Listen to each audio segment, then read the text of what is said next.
นะโมตัสสะภะคะวะโตอะระหะโตสัมมาสัมพุทธัสสะนะโมตัสสะภะคะวะโตอะระหะโตสัมมาสัมพุทธัสสะนะโมตัสสะภะคะวะโตอะระหะโตสัมมาสัมพุทธัสสะ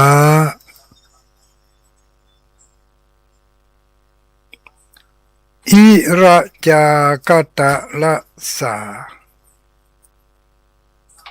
อิระจากตะละสาอิระจากตะละสากรรมไหว้ประจำวันอาทิตย์อิระจากตะละสาขอความนอบน้อมแด่องค์สมเด็จพระสัมมาสัมพุทธเจ้าขอน้อมอภิวาทแด่พระสัทธรรมเจ้าขอน้อมนมัสการแด่พระอริยสังฆเจ้าขอถวายความเคารพมาอย่างท่านพระคุณเจ้าท่านเจ้าคณะพระสังฆาธิการท่านครูบาอาจารย์พระสงฆ์องค์สังฆเจ้าทุกรูปทุกตนทุกองค์รวมถึงทุกปีทุหน้าทุลุงทุอุ้ยทุกตนทุกองค์ครับเจริญสุขเจริญพรอรุณสวัสดิ์อรุณสวัสดิ์เจริญสุขเจริญพรญาติโยมสาธุชนพุทธบริษัททุกคนทุกท่านทุกหมู่ทุกเหล่าทุกเพศทุกวัยที่เปิดเครื่องรับฟังอยู่ในเวลานี้ตั้งแต่เวลานี้เป็นต้นไป จนถึงเวลาประมาณ10 โมงเมื่อคืนบึดญาติโยมทั้งหลายก็จะได้รับฟังน้ำเรียงเสียงธรรมที่อาตมาภาพพระครูปฏิภาณธรรมทินหรือที่หู้จักกันชื่อว่าตุลุงดอยที่เพิ่นหู้จักกันในกลุ่มคลื่นสีขาวและก็ศรัทธาสาธุชนผู้ที่ได้ยินได้ฟังทางวิทยุมาเมินนานได้มีชื่อว่าตุลุงดอยตุลุงดอยนิวาสสถานของตุลุงดอยประจำอยู่ที่วัดพระธาตุม่อนจอมพออำเภอเวียงป่าเป้าจังหวัดเชียงรายอยู่จังหวัดเชียงรายปุ่นคนนะไม่ใช่ใกล้ๆสักกำเนอจังหวัดเชียงรายก็มี ทั้งหมดทั้งมวล18 อำเภอ18 อำเภอนี่กะว่ามีคนฟังอำเภอละกี่คนดีฮะกะในจังหวัดเชียงรายนี่เนาะ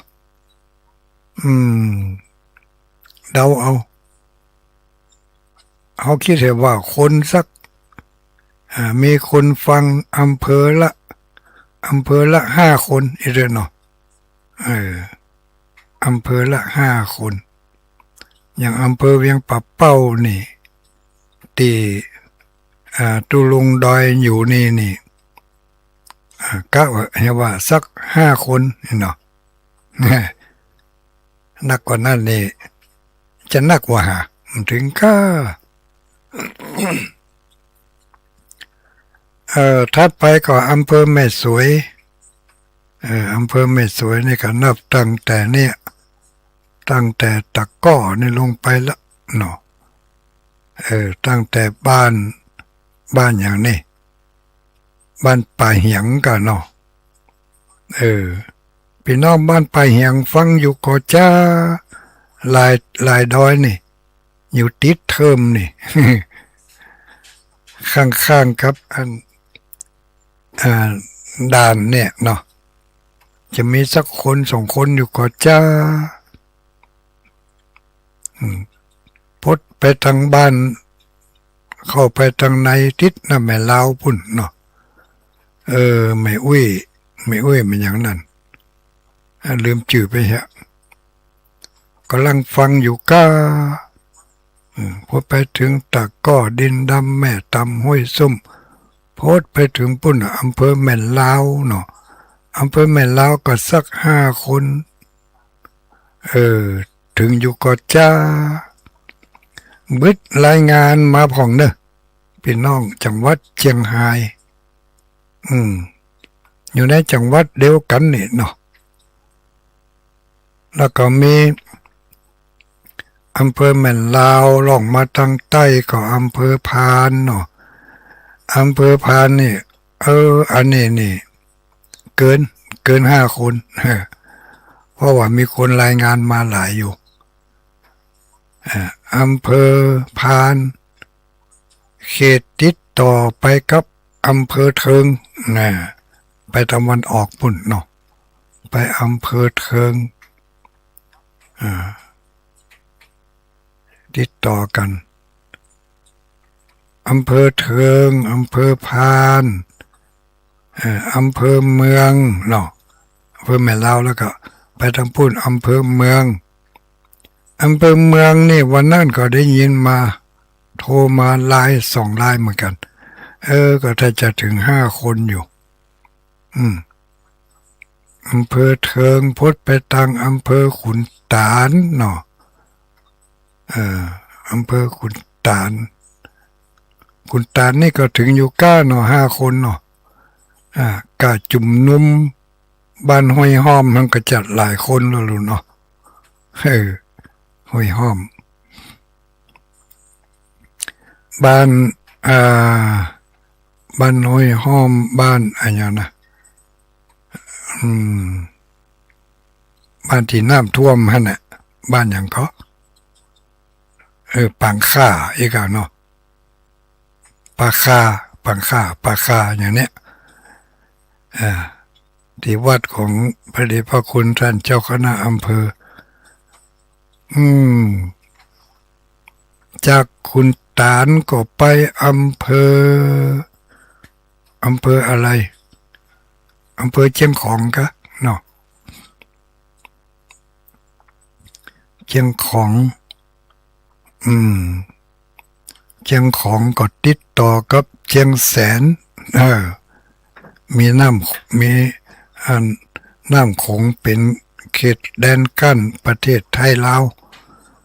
อ้อมไปทางเชียงแสนปุ๊บเชียงแสนปุ๊บก็มีสถานีก็รู้เชียงแสนไปถึงเชียงแสนอย่างเถอะถึงเชียงของกันเนาะเชียงของอำเภอเชียงของเชียงของนี่ก็ไก่นักแกนแต่ก็สัญญาณจากอำเภอเวียงป่าเป้านี่ไปถึงปุ่นอยู่นะเพราะว่าอำเภอเวียงป่าเป้าส่งยิงเข้าไปที่อำเภอดอยหล่อจังหวัดเชียงใหม่จากเชียงใหม่ยิงเข้าขึ้นของดารุณีขึ้นของดารุณียิงไปทั่วภาคเหนือกับนี่20 กว่าสถานีของดารุณีคุณโยมดารุณีถวายเวลาตั้งเชียงของเชียงแสนนี่ก็ต้องเป็นสัญญาณที่ตั้งรับจากขึ้นของดารุณี ตะคืนแล้วตะคืนตะวากับคืนตะวาเนาะ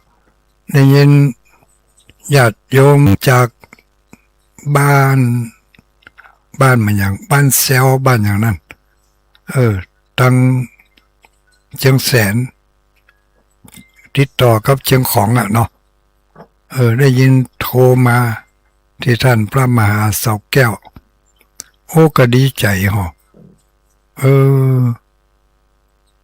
อยู่ปุ่นอ่ะ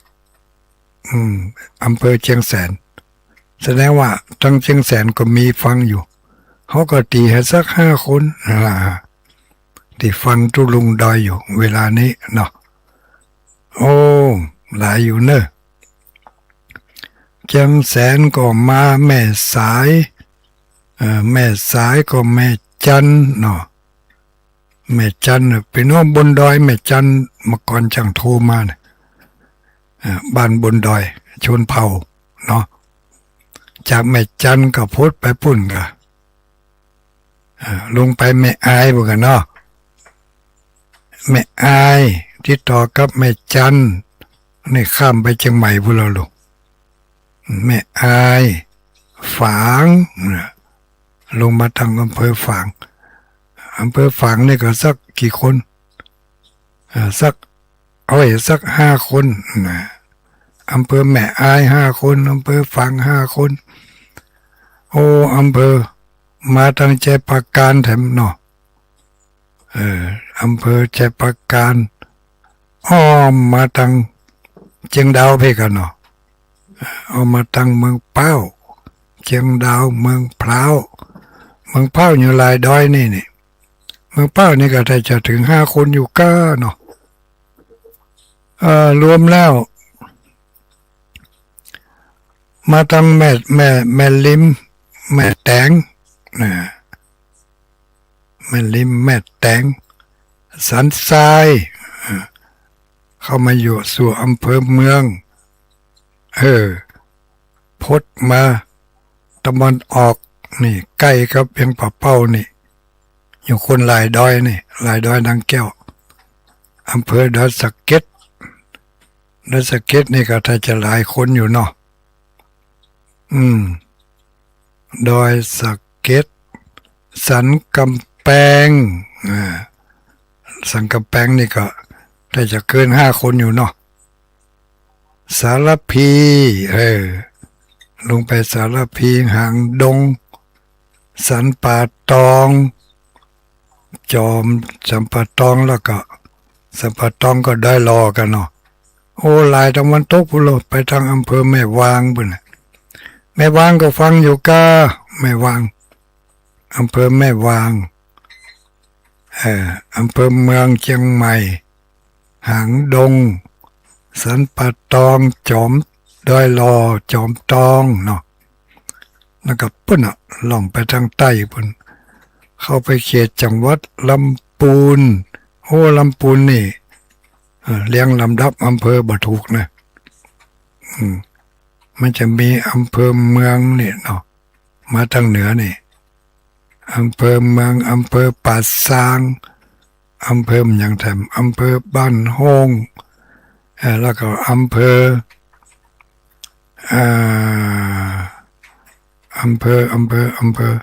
อะไรติดกับดอยหลอน่ะเนาะอำเภอบ้านโฮงอำเภอใหม่เนี่ยลืมชื่อไปแล้วเนี่ยแล้วก็ล่องไปทางใต้พุ่นอำเภอลี่เนาะแล้วก็อำเภออย่างแถมไปหู้นั่นก็หลายอำเภออยู่รู้เนาะไปทางวันตกปุ่นเนาะเข้าไปเขตอำเภอฮอดอำเภอฮอดได้ยินอยู่ก็จ้าอำเภอฮอดเขาจอยก้อยกินข้าวลืมอำเภอกัลยาณิวัฒนาอำเภอกัลยาอำเภอปายเหรออันนั้นไปแม่ฮ่องสอนด้วยกันเลยเนาะอำเภอปายแม่ฮ่องสอน อุ้มผางเนาะแม่เสลียงเนาะโอ้เออสดข้ามเขตมาทางลำปางเดี๋ยวนี้ลำปางนี่ก็เริ่มต้นที่ใกล้ๆนี่เลยอ่ะนะอำเภอวังเหนือวังเหนือก็สัก5 คนฟังอยู่เนาะมีวังเหนือจากวังเหนือก็ล่องไปทางใต้ก็อำเภออย่างอำเภอแจ้ห่มลายดอยแจ้ห่มก็ไปตะวันตกก็อำเภอเมืองปานแจ้ห่มเมืองปานเข้าไปเขตอำเภอเมืองเนาะอำเภอเมียงก็นั่นก็ล่องไปทางใต้ไปมีอำเภอห้างชัดเกาะคาโอ้หลายรู้นี่แม่ท่าอำเภออย่างที่มีโรงไฟฟ้าอยู่ฮะเนี่ยที่เขาไปหลอดเทียนกันนะอำเภออย่างก็อำเภอแม่เมาะเนี่ยแม่เมาะลำปางนี่ก็หนักหลายอำเภออยู่อำเภออย่างสุปราบนี่แม่นก็สุปราบนี่จังหวัดตากก็จังหวัดลำปางนี่อำเภอสุปราบ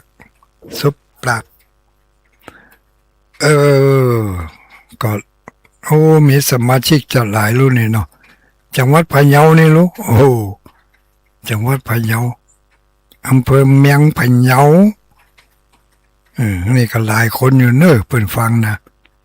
เมียงพะเยานี่มีที่ไหนทำอำเภออย่างติดกับเมียงพะเยานี่ก็มีอำเภอ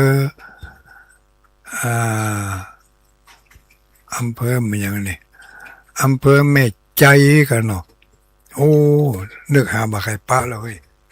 มีหลายอำเภออยู่ลูกอำเภอลายดอยนี่แล้วอำเภออย่างก็ลายดอยเพียงป่าเป้านี่จากวังเหนือก็ไปจังหวัดพะเยาตำบลแม่นาเรือเนี่ยเนาะอำเภอเมียงพะเยาอำเภอพะเยาก็ไม่หลายอยู่จำอำเภอบ่ได้ยังเฮ้ยอำเภอแม่ตำก็แจกะเชียงคำเชียงม่วนอำเภอป๋งเนาะแม่ใจอำเภออย่างไรดอกคำใต้แล้วก็อำเภออะไรอีกโอ้มีหลายอำเภออยู่ลูกจำอำเภอบ่ได้แล้วห้อยเมืองแปร่เมืองน่าน2 จังหวัดนี่2 จังหวัดนี่ก็โอ้นักแกอยู่เนอะแต่เมืองแปร่เมืองน่านนี่บ้าต้องขอสุมาอภัยเรียงลำดับอำเภอมันได้บัดจำเห็นแล้วจำกับอำเภอเมียง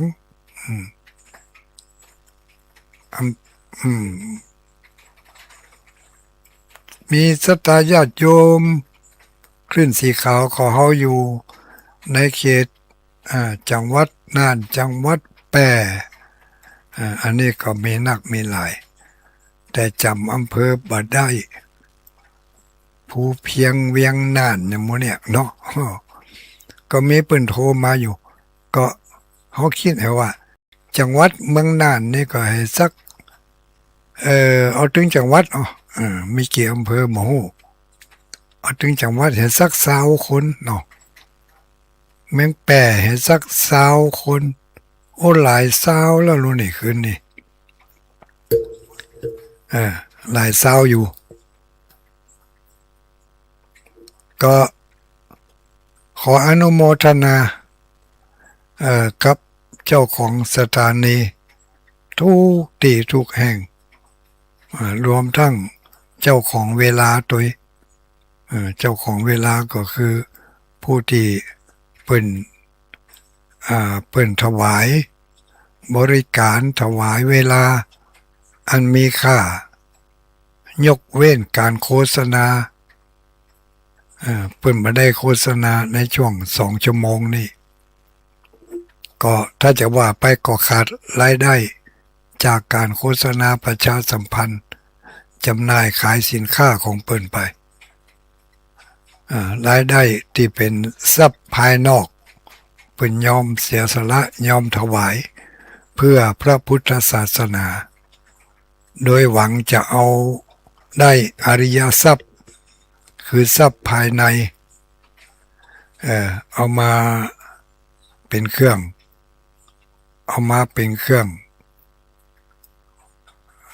ส่งเสริมสนับสนุนแล้วก็เกื้อกูลให้เกิดทรัพย์ภายนอกเนาะโดยความชอบธรรมและโดยความถูกต้องดีงามตามคันลองจารีตของหมู่เฮาเจ้าพุทธทั้งหลายคนฟังก็ได้รับความเมตตาจากเจ้าของสถานีเจ้าของรายการตามปกติแล้วเวลาหมกอีมันเป็นเวลาของการโฆษณาประชาสัมพันธ์ไผๆก็ใครได้เวลานี้เวลา8 โมงหลังข่าวพอช่วงนี้นี่มันเป็นเวลาเงินเวลาทองลูกเจ้าบ้านเจ้าจองก็จะว่ารับก็ยังบ่รับเด้อส่วนมากก็ยังมืนตามงลงไปหันไปนี่กันอยู่ทำธุรกิจธุรการหรือเวลาบ่ได้เนี่ยหยังก็เป็นเวลาที่เปิดสถานีวิทยุฟังข่าวประชาสัมพันธ์กันไปเนาะโฆษณายังสินค้าและรายการอย่างต่างๆเป็นการประชาสัมพันธ์ที่ได้ผลแต่เจ้าของรายการยอมสละเวลาอย่างว่านะที่อันมีค่าที่สุดในการดำเนินธุรกิจแต่ได้ถวายไว้เป็นพุทธบูชาธรรมบูชาสังฆบูชาเรียกว่าเอาบูชาเอาเวลา2 ชั่วโมงนี้บูชาพระพุทธเจ้าบูชาพระธรรมเจ้าบูชาพระสังฆเจ้าบำรุงพระพุทธศาสนาจันลงไว้รักษาไว้ซึ่งวิถีทางแห่งน้ำธรรมคำสอนของพระสัมมาสัมพุทธเจ้าทุกวันตัวบ่มีวันเว้นจะเป็นวันเสาร์วันอาทิตย์จันทร์การพูดพัดทุกวัน2 ชั่วโมงเต็มเนาะหมู่เฮาทั้งหลายก็ได้รับบุญจากเจ้าของเสียงเจ้าของสัญญาณที่เพิ่นส่งมาให้เฮาอันนี้ก็เป็นบุญของเฮาด้วยลูกถ้าเฮาบ่มีบุญต่อกันบ่มีวาสนาต่อกันนี่บ่ได้รับแหละบ่ได้รับความเมตตาจากรายการสถานีมีวิทยุมีกี่คลื่นกี่ความถี่อีกเนาะเฮาเราหมุนไปพอหรอจูเจ้าบางอำเภออาจจะมีสองคลื่น3 คลื่นที่รับสัญญาณจากแหลมสีขาวนี่อย่างที่อำเภอเวียงป่าเป้านี่เมื่อคืนวันนี้ก็อย่างน้อยก็2 สถานีละมีสถานีเจ้าของคลื่นดารุณีแม่แบบต้นแม่ขึ้นแม่คายก็คงจะอยู่ที่เนี่ยที่อำเภอเวียงป่าเป้านี่จาก103.50โดยหมอกเรดิโอเนาะแล้วก็กระจายไปทั่วแล้วก็พร้อมกันนั้นก็มีอีกสถานีหนึ่งที่อำเภอเวียงป่าเป้านี่อันนี้ก็สถานีนี่ก็แถมเจ้าของไม่ใช่เจ้าของเดียวกันเจ้าของสถานี เจ้าของสถานีเจ้าของรายการถวายเวลาให้แก่คลื่นสีขาวอันนี้ก็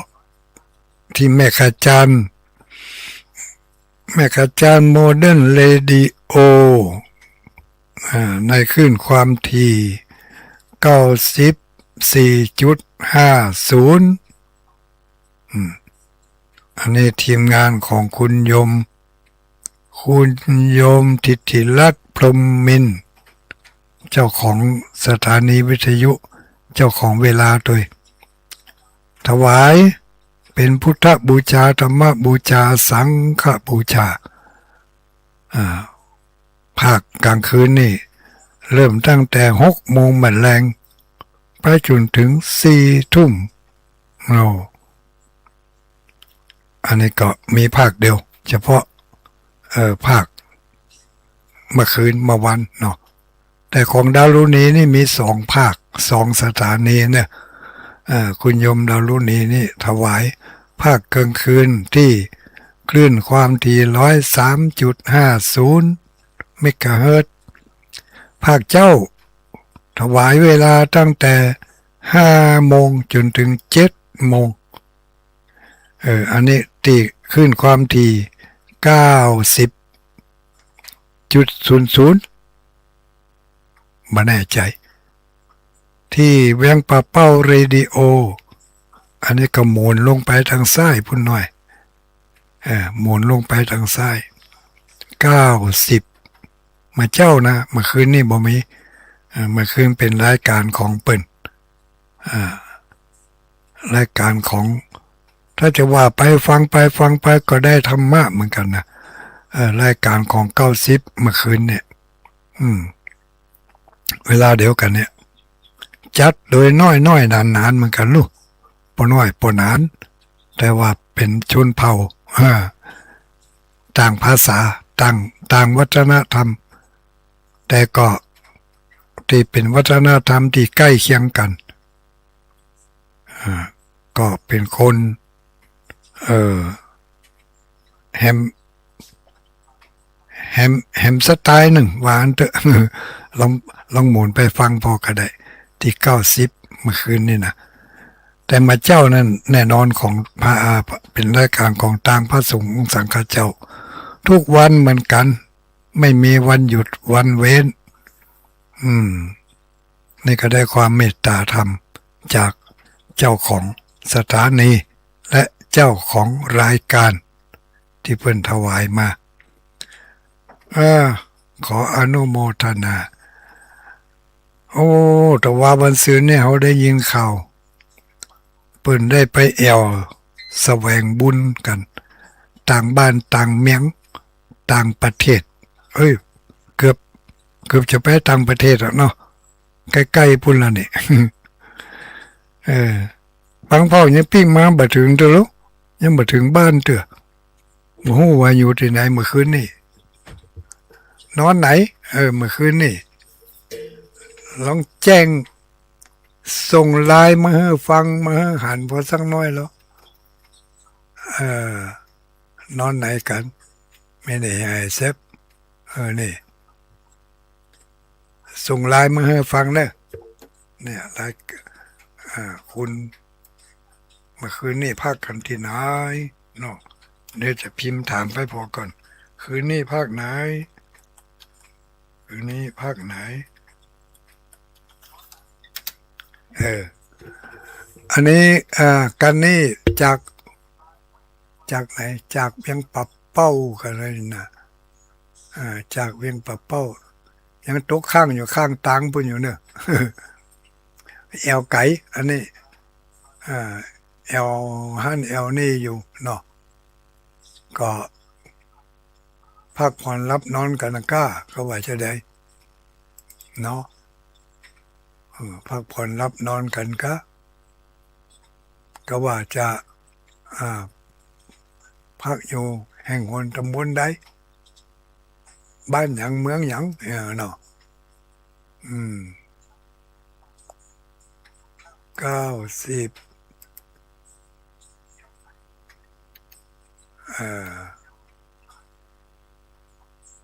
90 เอาเป็นอันว่าอนุโมทนากับเปิ่นเนาะที่เปิ่นได้ไปแอวไปแหวงไปได้บุญนักบุญหลายเอาบุญนั่นมาแบ่งปันแก่หมู่เฮาเจ้าข้าทั้งหลายได้ยินได้ฟังกันตะกี้ได้ยินท่านอาจารย์มหาสมชาติเอาเปิ่นเล่าถึงสถานที่ไปแสวงบุญเอาเตียนภาษาไปตานเตียนก็ชื่นชมเปิ่นเนาะกับศรัทธาญาติโยมที่มีโอกาสได้ไปอันนี้ก็เป็นบุญอย่างหนึ่งของหมู่เฮาทั้งหลายที่เฮาอยู่ทั้งหลังเฮาบ่ได้ไปก็เป็นฝ่ายสนับสนุนอุปถัมภ์ถึงแม้ว่าจะบ่ได้อุปถัมภ์ด้วยทรัพย์สินเงินทองมากมายกายกองบางคนก็หอมไปเป็นกาเตียนกาอาหารการกินกาข้าวสารหอมไปช่วยเพิ่นคนที่เพิ่นเอาไปนั่นได้ไปไปให้ไปหอมกันโอ้อันนี้บัดดังแล้วรู้เนี่ยก็เป็นอันว่าค่ำคืนวันนี้แต่ละคนแต่ละคณะปิกมาถึงบ้านถึงจองกันแล้วด้วยความปลอดภัยบางคนยังเหน็ดยังเหนื่อยยังพักผ่อนอยู่ในเวลานี้ บอกว่าสลบสลายเลยตุลุงเนาะสลบสลายไปเลยก็ไม่เป็นไร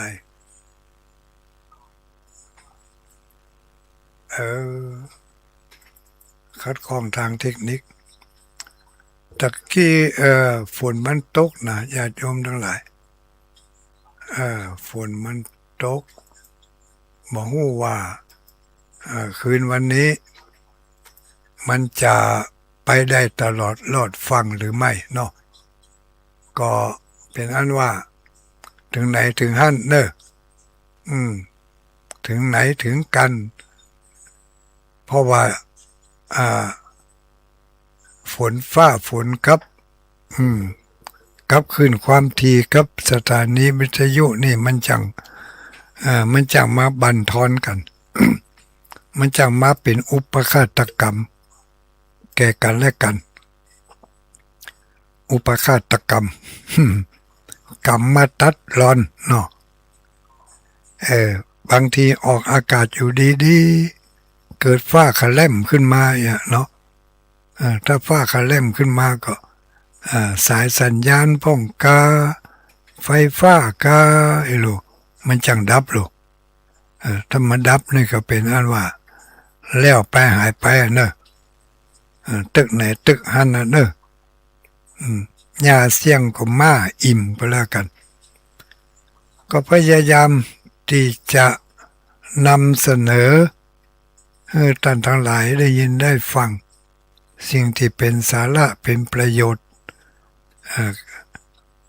ในการดำเนินชีวิตที่อาศัยหลักธรรมคำสอนตามพระพุทธศาสนามาเป็นเครื่องยึดเหนี่ยวมาเป็นเส้นให้เราได้เดินโดยเป็นเชือกเป็นเส้นเป็นถนนเนาะเราเดินโดยถนนที่เราใช้เดินโดยเท้าเดินโดยรถถ้าถนนเส้นนั้นมันเรียบมันราบมันเรียบมันนิ่มก็เดินได้ม่วนแล้วก็เคารพกฎจราจรก็มีความปลอดภัยมีความปลอดภัยแล้วก็ขับรถด้วยมีจิตใจสำนึกบ่เร็วเกินไปบ่จ้าเกินไปบ่หันแก่ตัวบ่หันแก่ได้ฝ่ายเดียวก็ม่วนใจไปโดยเปิ่นไปโดยรถกันนั้น แต่ถ้านั่งรถกันใดไปแล้วพอคนขับรถสวืดสวัดเอาแต่ใจขี้โคตรขี้มิ่งโอ้นั่งไปก็ถึงบ่ม่วนไปทิกๆเนาะเฮาเฮาเป็นคนนั่งตัวยเปิ้นเป็นคนขับใจเฮาไปอย่างหนึ่งใจเปิ้นไปแหมอย่างหนึ่งเนี่ยเนาะตั้งแต่เฮาก็ใจฮ้อนเพิ่นก็ซ้ำเย็นบ่ถึงง่ายๆตั้งแต่เฮาก็ใจเย็นเปิ้นซ้ำฮ้อนวืดวาดวืดวาดมันก็บ่ม่วน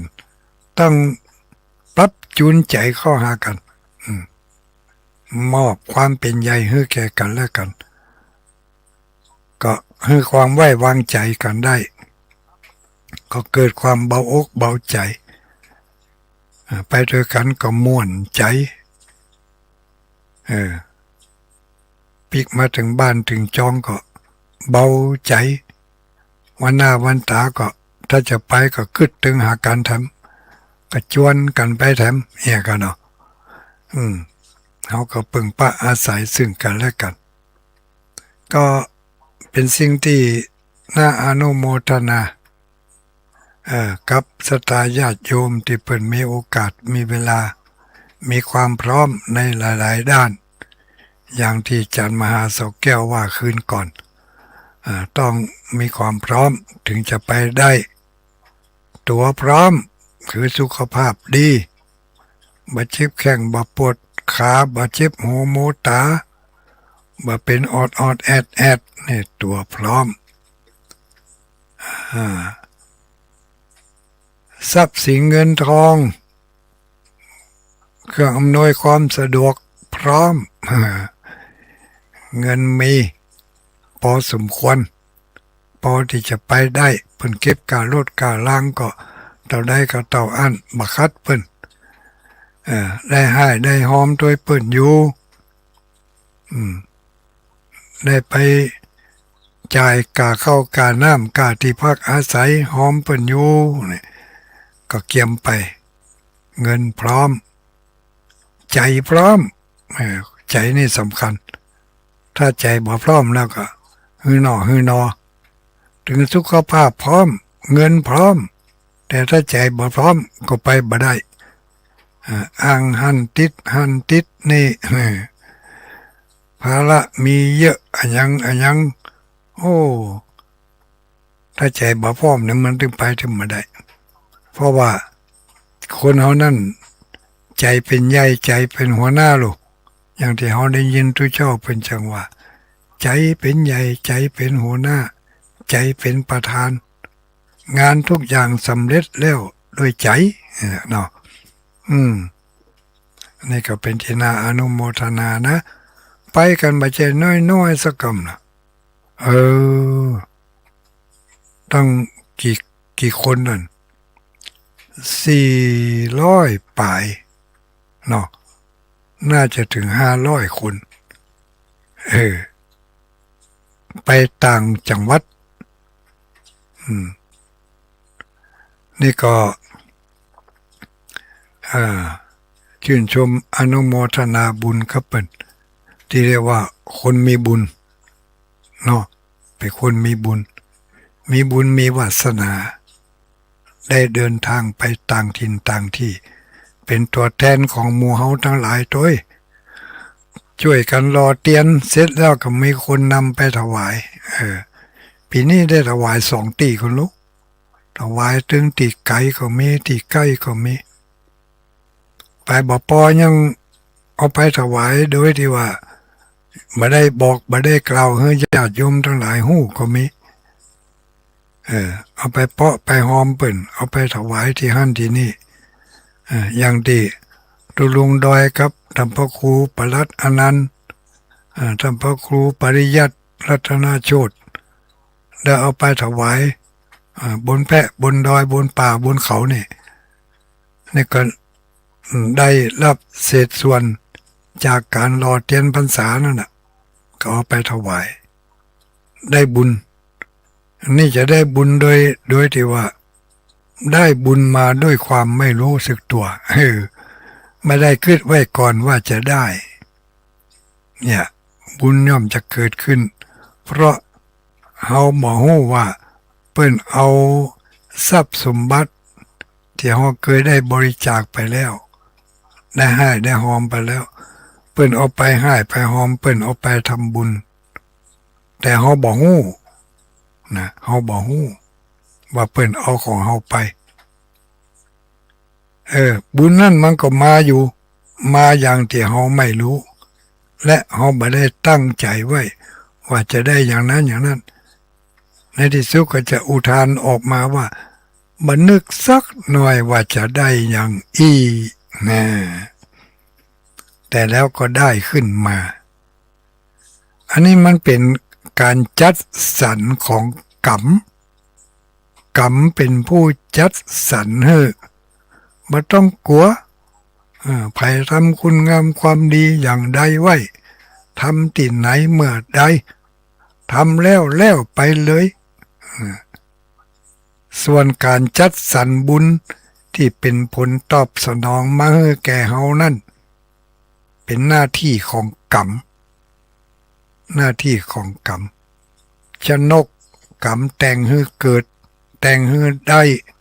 แต่งให้ได้รับอุปถัมภกเมื่อได้รับแล้วได้รับผลของบุญแล้วก็เกื้อหนุนอุปถัมภ์บำรุงในทางที่ดียิ่งขึ้นไปทำมีการทนุถนอมขยายผลขยายต้นของบุญและนึกกว้างขวางออกไปเรียกว่าอุปถัมภกกรรมนะกรรมคอยสนับสนุนบำรุงส่งเสริมเนาะอุปถัมภกกรรมแล้วก็มีอุปีโลกกรรมด้วยนะ อุปีโลกกรรมคอยบีบคั้นคอยเบ่งเบียนบีบเบ่งเบียนบีบคั้นนี่หน้าที่กรรมมีหน้าที่อย่างใดก็มีหลายตนหลายองค์เป็นบอกให้เราไว้แล้วเพราะฉะนั้นการทำบุญของเรานั้นจะทำบุญด้วยการให้ทานก็ดีก็จะมีผล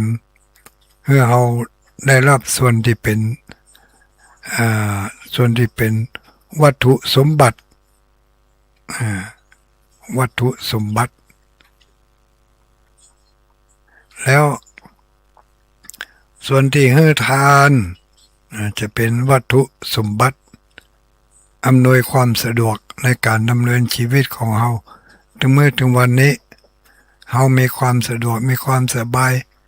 มีอาหารการกินที่ดีมีเสื้อผ้าเครื่องนุ่งห่มที่เหมาะที่เปิงใจมีเครื่องใช้อำนวยความสะดวกตามอัตภาพก็เพราะบุญ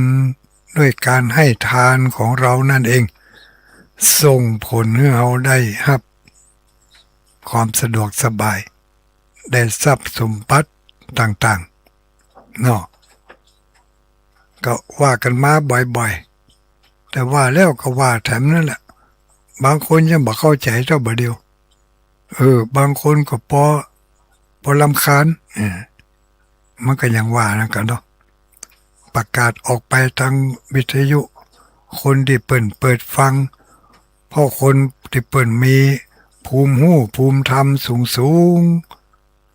ก็เบื่อก็ไก่คนที่มีภูมิหูภูมิธรรมหมกระดับเดียวกันกับคนฟังไปกับม่วนไปคนมีภูมิหูภูมิธรรมที่น้อยกว่าฟังแล้วก็บ่เข้าใจอันยังก็บ่ฮู้เลอะเพ้อพะไปเลยนี่อันนี้มีภูมิธรรมที่ยังรับกันบ่ได้เถื่อก็มีอยู่ระดับเนี่ย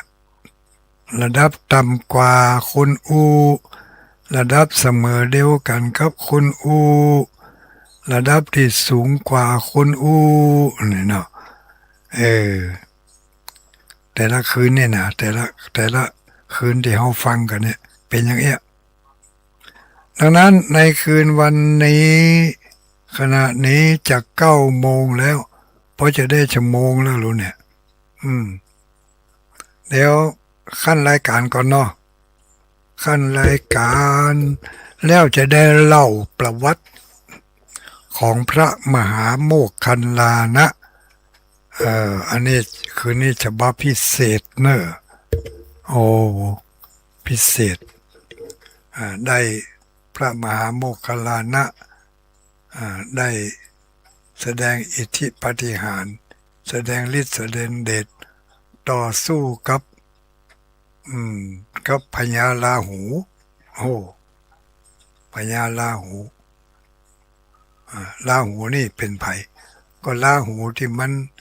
ตื้อเดือนน่ะกะลาหูตื้อเดือนน่ะแล้วก็ลาหูตื้อตะวันทำไมนี่พระมหาโมคคัลลานะได้ไปต่อสู้มาแล้วนะแล้วก็พญาลาหูนี่ต่อไปจะได้เป็นพระสัมมาสัมพุทธเจ้าคนลูกแล้วค่อยฟังกันต่อไปในชั่วโมงต่อไปชั่วโมงนี้ขอรับสายสักหน่อยบักเกิน15 นาทีเนอะเนาะเอาเวลาว่าถ้าถึง15 นาทีปุ๊บตัดปั๊บเลยเอ้าคืนนี้เอารายการเกินกลางนี่เนาะ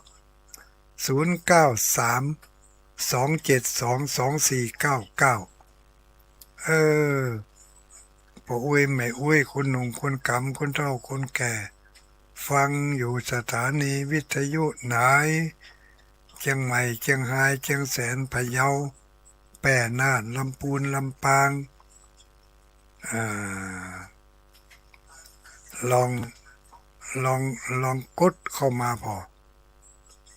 ลองกดเข้ามาพอเนอแม่อุ้ยยายเล็กอย่างตกลึกกระตกลึก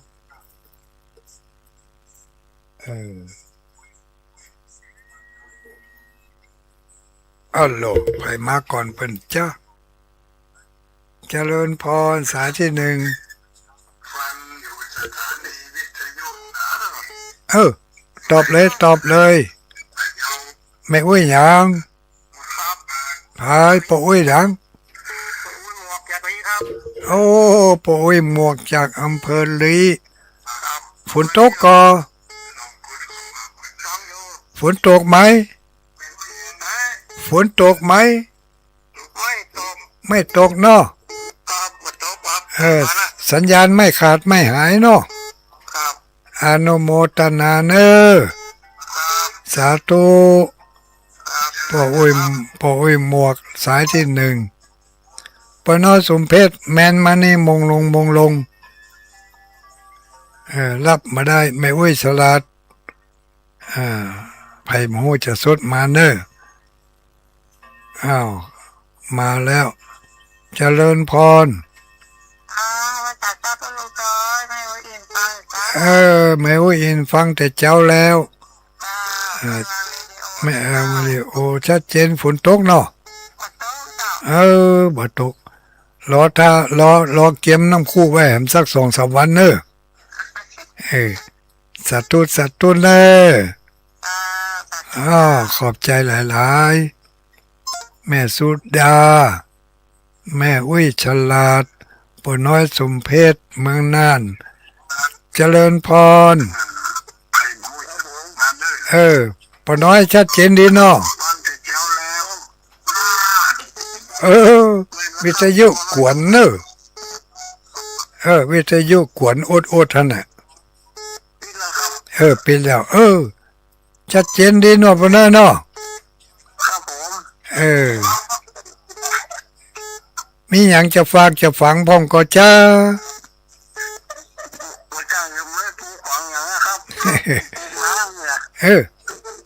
ปลูกนาอยู่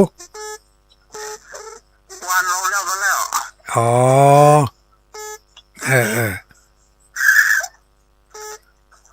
อนุโมทนาเนอะ สาธุสาธุที่มาเยือมาใจกันอ่าสาธุเนอะรับดีฝันดีนะปอนายเนอะปอนายสมเพชจากเมืองน่านแม่ฉลาดแจ่ซ้อนเจริญพรไผเอ่ยแม่ฉลาดกะเอออนุโมทนาสาธุชัดเจนดี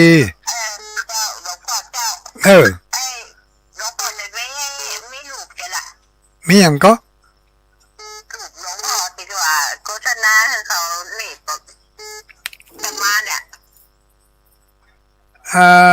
ก็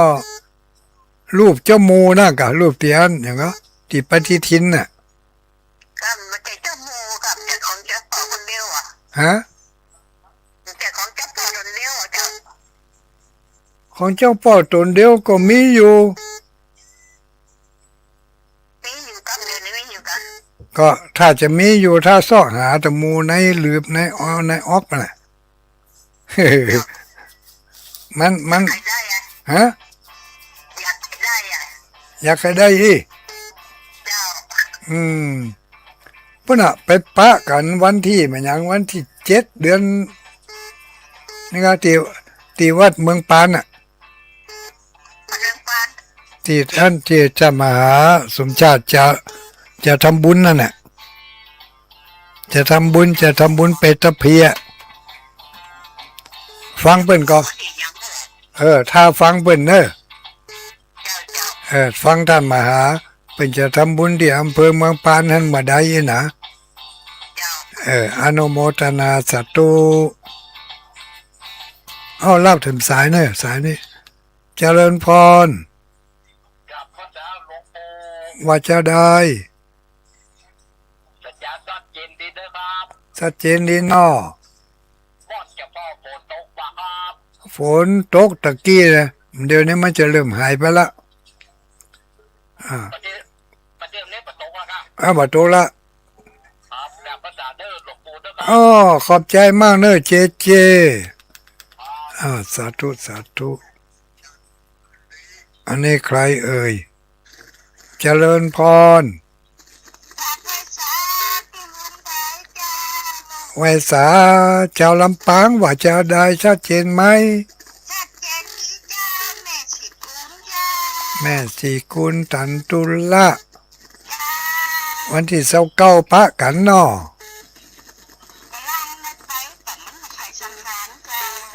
บุญมิมตายเขาควายลังว่องอนุโมทนาสาธุเนอไปเฉยสันไปฟังธรรมเหรอกะฟังธรรมเปิ่นตั้งธรรมหลวงก็ไปเหรมันจะได้มันจะได้หายใจสั่นลูก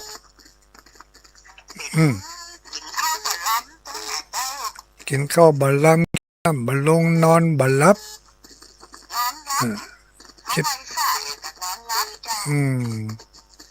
ก็ยังขาดไปทำจะหลายอย่างก็ยังมีดีจะหลายอย่างอยู่ลูกนอนก่อนรับขอบคุณขอบใจจัดหลาย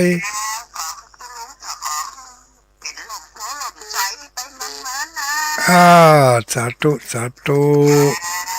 อยู่ด้วยกันไปกะแม่อ้วยก็อยู่ฟังตุลุงก็อู้ให้เปิ่นฟังอีกอะเจริญพรลูกไหนมานี่แม่น้อมเมืองฝังก็แม่ปลาณีกะเนาะ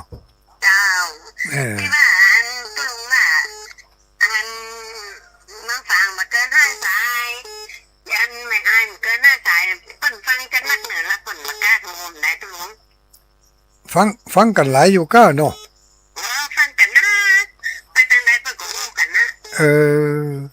เกิน50นี่มันเอาไว้ลูกมันยัยมันอย่างมาดังหวานคนแล้วตุลุงว่ามันนอนยาอยู่เดี๋ยวออกยาได้เดี๋ยวนี้ก็ยังไม่ได้ออกจ้ะเหรอเพราะว่ากำลังตรวจเช็คอยู่ แต่ว่ามันซื้อนี่ก็ คืนวันศุกร์เนี่ยบ่ได้ฟังตุลุงเมืองฝางเปิ่นเปิ่นเจ้าเปิ่นได้เปิ่นจะได้เครื่องใหม่มาได้ก้าอย่างก้าบ่ได้ติดต่อเปิ่นเจ้าถ้าบ่ได้เครื่องใหม่ก็เอาเครื่องเก่านั่นน่ะไปซ่อมเจ้าสักวันก็คงจะดียังวันไปออกโรงพยาบาลนั่นเนาะแม่นแล้ว ตอนนี้เปิ่นหมอให้พักฟื้นก่อนวะ เขาก็เปิดฟังตีอันนี้นะ อ่ามันตาเรนิโอนี่เปิ่นบอกว่ามันจะมีตั้งใดเปิ่นว่าเข้าใจอะค่ะอ๋อเจ้าบ้านตาเรดิโออันมีขึ้นความทีมอย่างนะเลขที่เท่าไรหน้าจอมันอันหน้าจอมันก็มีตีอัน90ท่านจะแม่นนะค่ะอืมพอเข็มมันกะโอเคเข็มวิทยุอ่ะที่เฮาหมุนมันอ่ะมันตัดเลขหยังอีกอะเนาะมันจะเห็น92อ่ะอังกะ91เจ้าดารุณีเนาะ91เจ้าท่านจะแม่นอยู่แม่นอยู่อนุโมทนาเนอเจ้าตามไว้สาเจ้าอ้อสาธุสาธุ10 นาทีผ่านไปยังแถม5 นาทีเจริญพรไว้สาเจ้าตุลุงพังอยู่เนอะลูกตังใดมานี่ลูกลำปางเจ้าบันไหลนะน้อยแม่น้อยอุทุดีเจ้าโอ้แม่น้อยอุตุดีโอ้หายไปหลายวันเนี่ยเนาะเจ้ากำลังหาเสาะเบอร์ได้นี่อยู่เจ้าฮัลโหลเอออ๋อขอบคุณขอบใจจัดหนักเนอเจ้าสาธุสาธุใจเนอะตุลุอ๋อขอบใจหลายๆวันที่10 29จะไปแอวอยู่นี่ไปแอวตะลำปางบุญน่ะแม่นกะจะเอาข้าวพัดน้ำปูไปแลกพอก่อนจริงพออนุโมทนาสาธุสาธุมีหลายคนเลยที่บ่ได้รับนะมันโทรเข้ามามันซ่อนกันเฮ้ยนี่ก็สายสแปมอย่าได้หูนี่เจริญพรลูกไหนมาไม่อุ้ย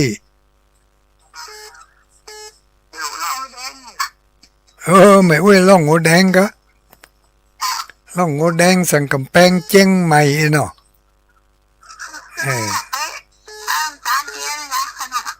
มันยังบ่ได้ไป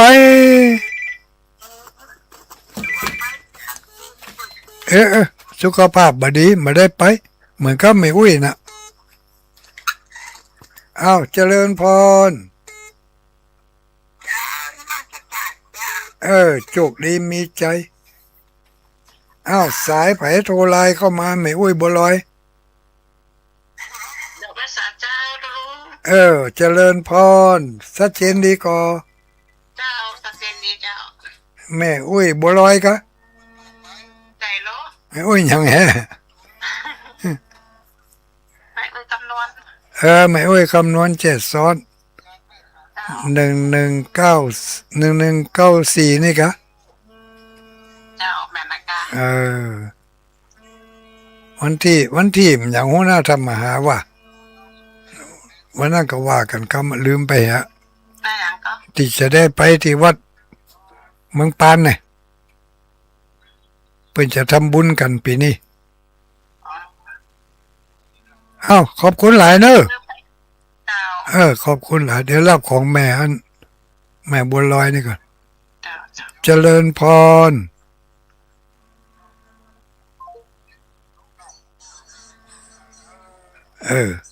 หายเซฟ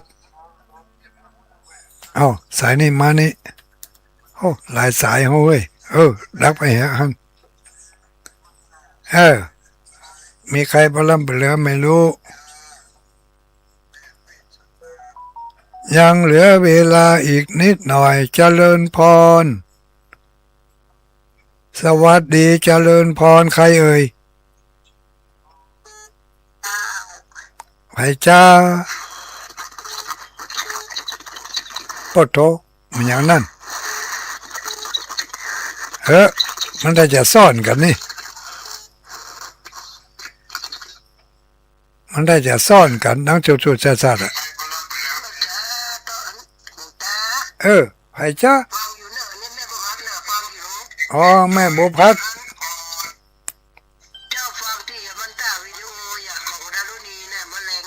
อ๋อบันตาเรดิโอ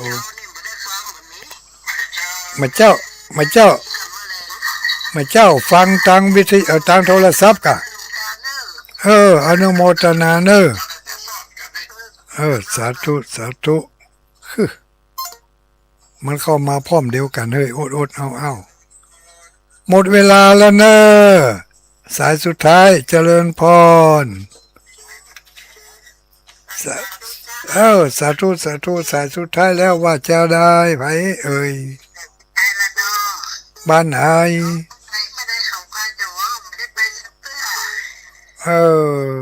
อยู่บ้านไหน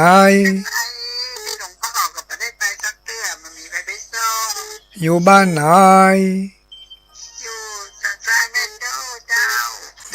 บ้านสันทรายฮะนะคะบ้านแม่โจ้กะแม่4,000นะกะแม่ยังก็4,000กะ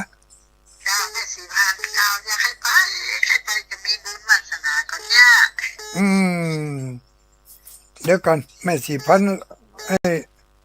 ที่ว่าจะส่งทำไปเฮือนะกับอยู่นี้เท่าบ่เดียวก็มีคนมาเหมือนกันแต่ว่าบ่กล้าฝากไปเถอะ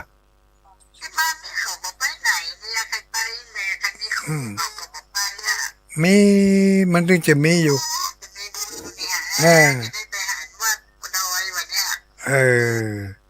มีลายก็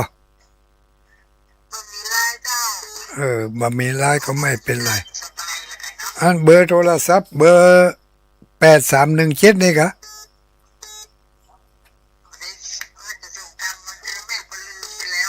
ส่วนไอเบอร์สุดท้ายมันน่ะเลขท้ายมันน่ะ8317กะ8317กะเบอร์โทร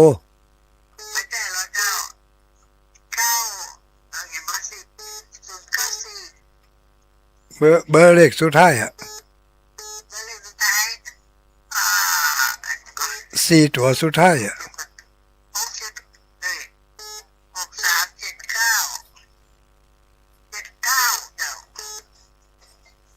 6379อ้าวอนุโมทนาสาธุเนอะได้หันแน่นอนบุญเมมตาเขาควายลังว่องสักวันจะต้องได้เปิดกันแน่นอนอย่างใดเหียก็ดีสายนี้ก็ต้องพักไปกรรมก่อนสายนี้ก็จะต้องพักเหกรรมก่อนเดี๋ยวก็จะโซดเข้ามาโดยที่ว่ากำลังอู้กันดีๆเดี๋ยวมันโซดมาก็บ่ม่วนละเนาะบ่ฮับก็บ่ดีฮับก็กวนบ่ฮับก็ไม่ดีถ้าขืนรับก็กวนเนาะถ้าโทรเข้าเบอร์ส่วนตัวในกดเข้ามาพบจะกดขว้างเลยทันทีเนอะเป็นอันว่าเฮาย่างโทรกันเหกรร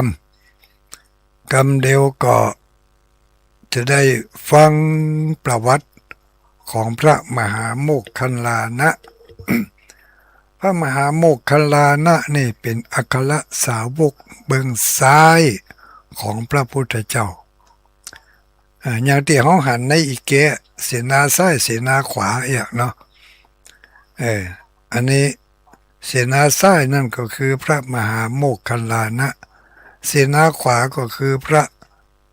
สารีบุตรมหาเถระ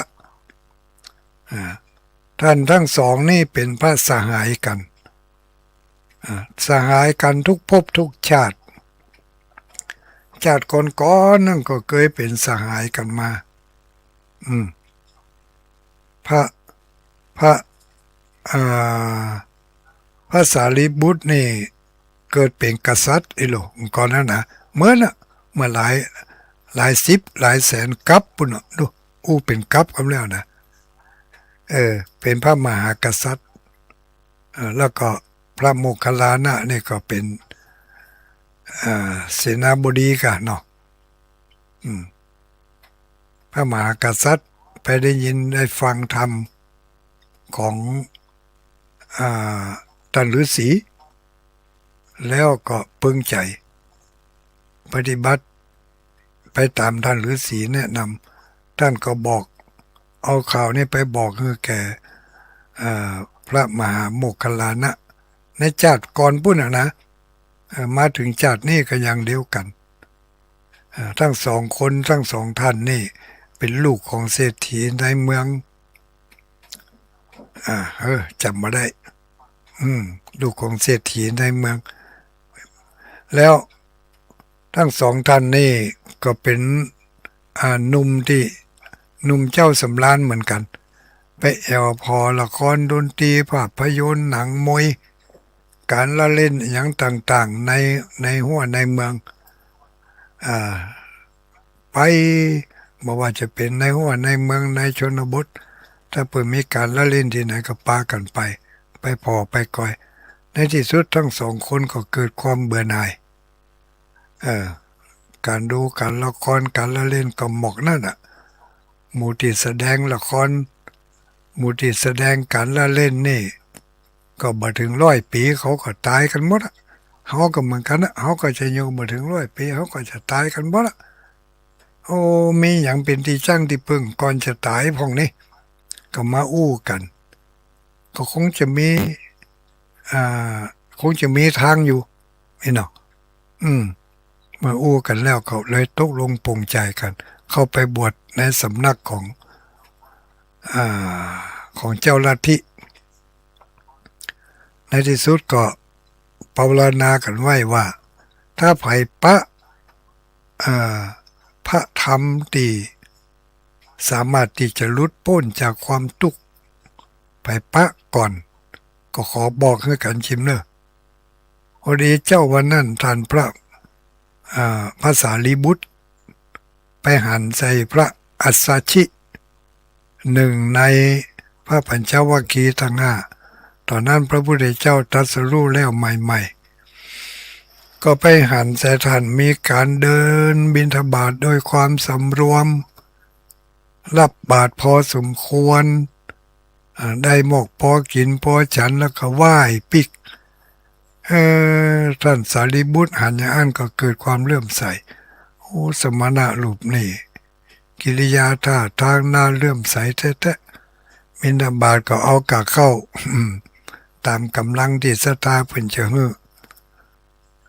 มาได้ปิดบาตรไม่เอาเข้าปลาอาหารของกินมีเยอะแยะไม่รับขอให้คุณโยมถวายปัจจัยก็แล้วกันเพิ่นบ่ได้ว่าอย่างอี พระอาสาชีบ่ได้ว่าอย่างนี้เพิ่นเอาอย่างถวายก็เอาหมดเสร็จแล้วก็หมอกพอสมควรก็ปิกพอปิกมาในระหว่างทางพระสารีบุตรก็ถามหนุ่มนักบวชสารีบุตรถามท่านเป็นลูกศิษย์ของไผเป็นครูบาอาจารย์ของท่านนี่เนาะก็บอกว่าอาตมาเป็นลูกศิษย์ของพระตถาคตพระสัมมาสัมพุทธเจ้าเป็นพระพุทธเจ้าองค์ใหม่เป็นพระศาสดาองค์ใหม่กำลังตรัสรู้เผยแผ่พระธรรมใหม่ๆนี่แล้วครูบาอาจารย์ของท่านสอนว่าจะได้กันเนาะขอให้ท่านแสดงธรรมที่ครูบาอาจารย์ท่านสอนให้ผมฟังจีมพระอาสาสีก็ว่าโอ้อาตมาบวชใหม่ยังมาถึงวาสาเตื้อกำลังได้บ่กี่วันเนี่ยอาตมาบ่สามารถที่จะแสดงธรรมให้แก่โยมได้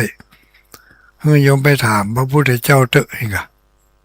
เอาอย่างนี้ก็แล้วกันว่ามันต้องแสดงนักอะเพียงแต่ว่าขอท่านได้บอกหน่อยว่าครูบาอาจารย์ของท่านน่ะสอนท่านอย่างใด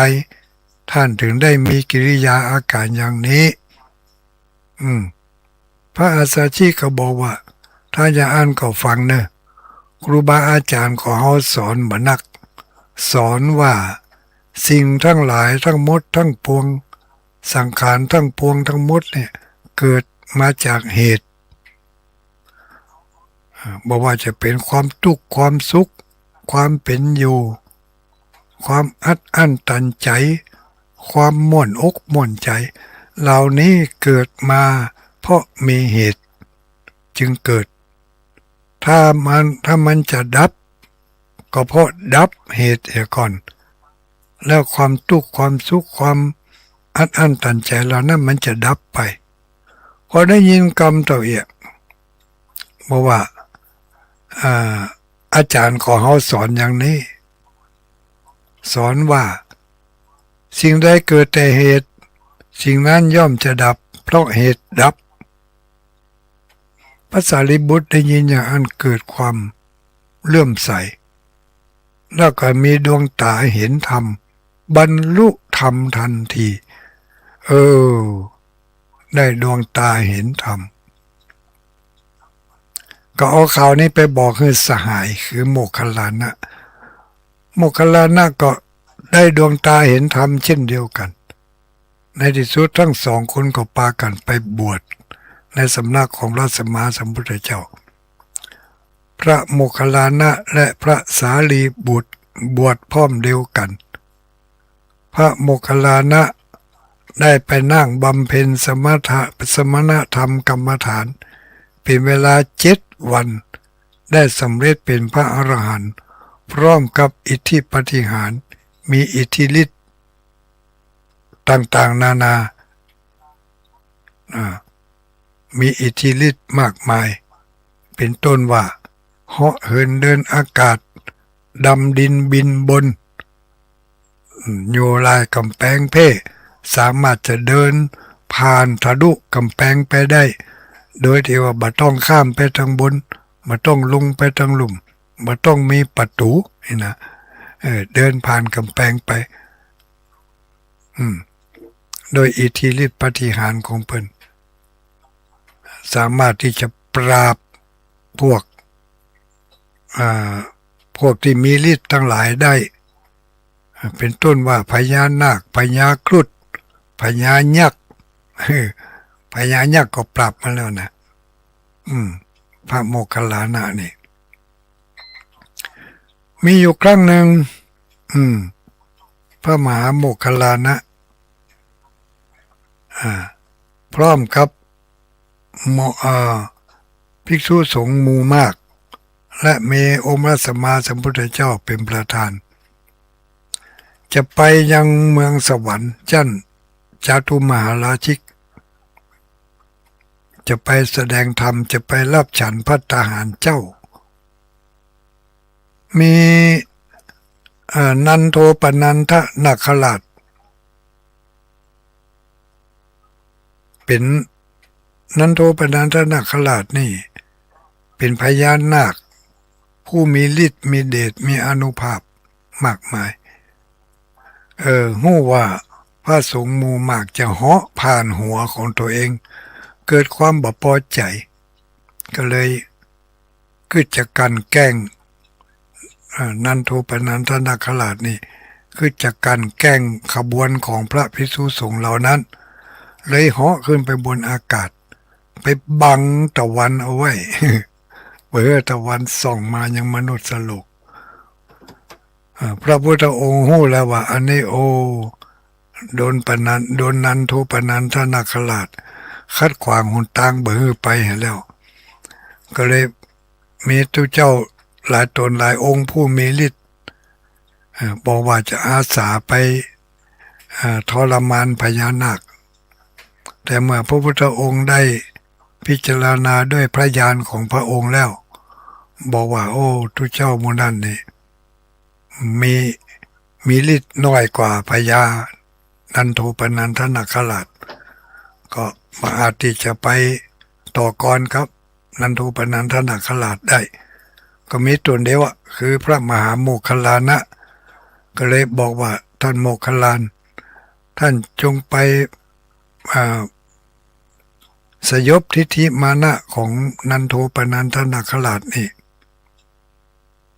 เมื่อพระมหาโมคคัลลานได้รับพระบัญชาจากพระสัมมาสัมพุทธเจ้าอย่างนั้นก็จึงเหาะไปจำแรงกายตัวเองให้ใหญ่ยิ่งกว่านันโทปนันทนาคราช2 เท่าสมมุติว่านันโทปนันทนาคราชนี่ตัวใหญ่เนาะตัวใหญ่เท่าได้ตัวใหญ่เท่าต่อ80 เซนเนาะ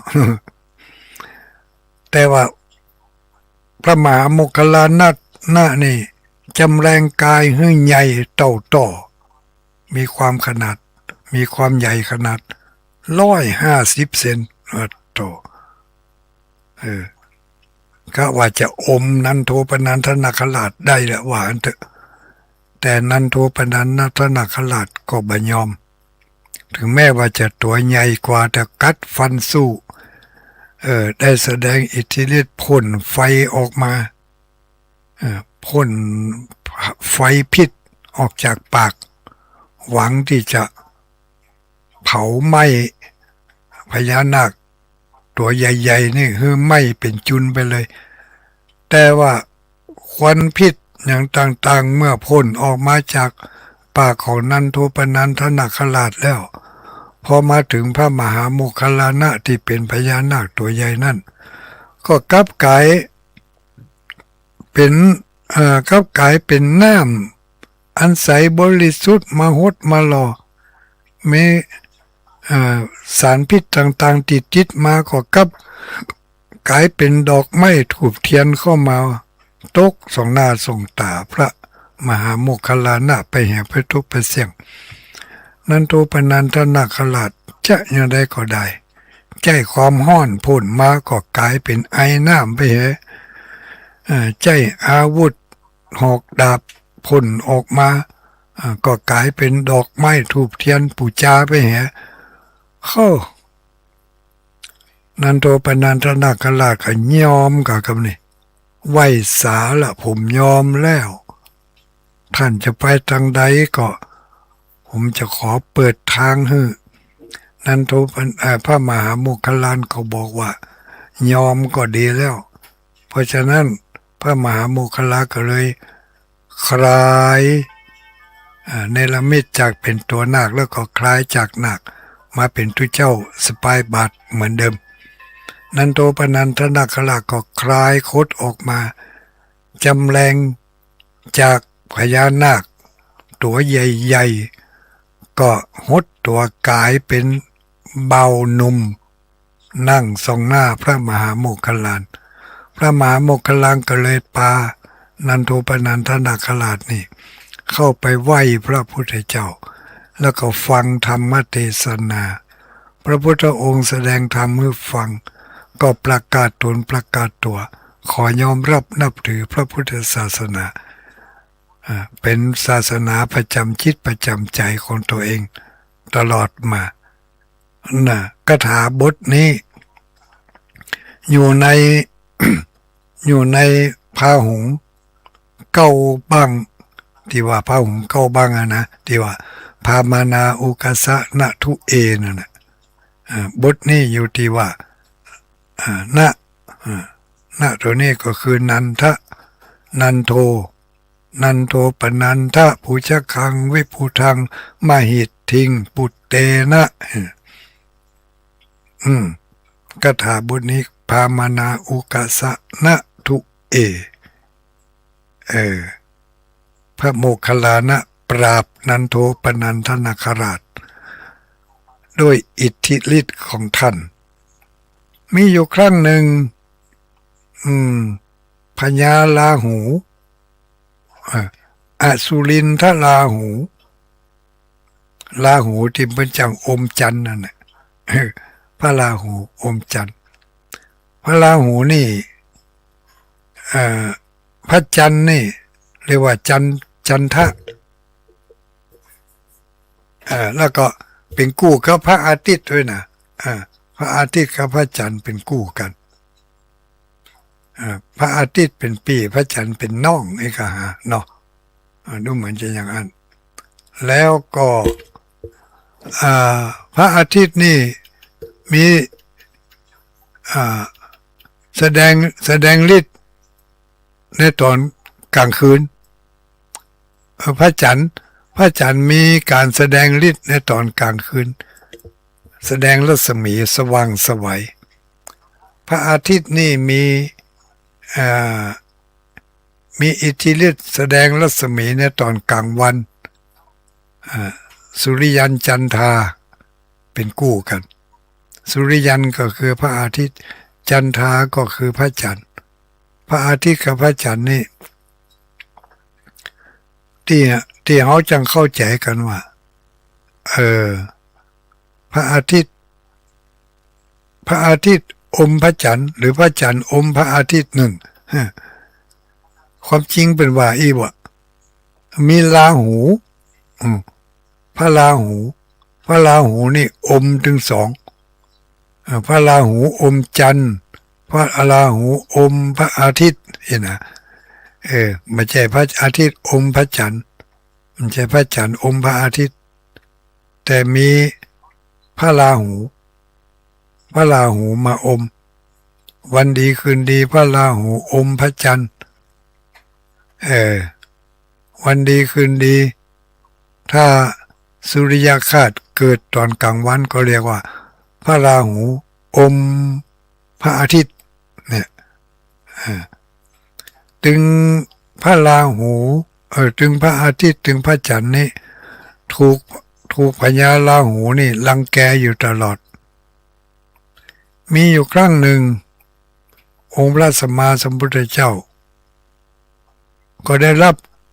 ความขอร้องขอเมตตาจากพระจันทร์ว่าพระราหูจะมาอมพระจันทร์ จะมาอมพระจันทร์แล้วขอเพิ่งบุญญาบารมีของพระสัมมาสัมพุทธเจ้าพระพุทธองค์ก็เลยประทาน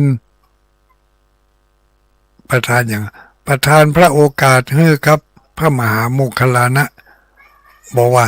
ท่านโมคคัลลานะท่านจงไปบอกให้ราหูเนอะจะไปบอกให้ราหูจะไปรังแกพระจันทร์นะ จะไปรังแกดวงจันทร์นะอย่างเงี้ย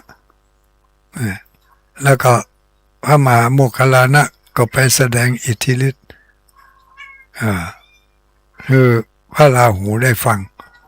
พระราหูอสุรินทราหูนี่เป็นใหญ่นะเป็นใหญ่ตัวก็ใหญ่ด้วยใหญ่เหลือด้อยก็เนี่ยนะมีอยู่ครั้งหนึ่งมีพุทธบริษัททั้งหลายพากันจะไปไหว้พระพุทธเจ้ามีการถือข้าวตอกดอกไม้ธูปเทียนอะไรอย่างต่างๆนานาพากันไปไหว้พระพุทธเจ้าพระราหูหันเบิ่นไปอย่างก็เคยไปเหมือนกันนะก็มาคือใจเปิ่นไปไหว้พระพุทธเจ้ากันทื่อๆเขาก็เคยไปแล้วเนอะแต่เขามันไปบ่ได้นี่กะ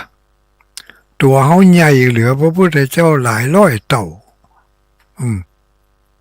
เอาอีกก็แล้วกันตัวเขาเนี่ยเหมือนกับดอยลูกหนึ่งแต่องค์พระสัมมาสัมพุทธเจ้านั่นเท่ากับกวางตัวหนึ่งที่เดินอยู่ลุ่มดอยดูถ้าเขาไปเขาจะไปอยู่ที่ไหน ไปฟังธรรมพระพุทธเจ้าก็ไปมันได้ไปแล้วมันแบบมิติอยู่อีกตัวเขาใหญ่เป็นที่รำคาญของคนทั้งหลายเมื่อพระราหูอสุรินทราหูขึ้นอย่างอีองค์พระสัมมาสัมพุทธเจ้าเพิ่นก็ฮู้ด้วยทิพะจักขุญาณทิพะโสตญาณ หู้ด้วยฤทธิ์หู้ด้วยญาณของพระสัมมาสัมพุทธเจ้าหู้กำคืดถึงลาของลาหูของอสุรินทราหูพระสัมมาสัมพุทธเจ้าก็แสดงอิทธิปาฏิหาริย์แสดงฤทธิ์ให้ลาหูได้หันก็เนรมิตตัวของพระองค์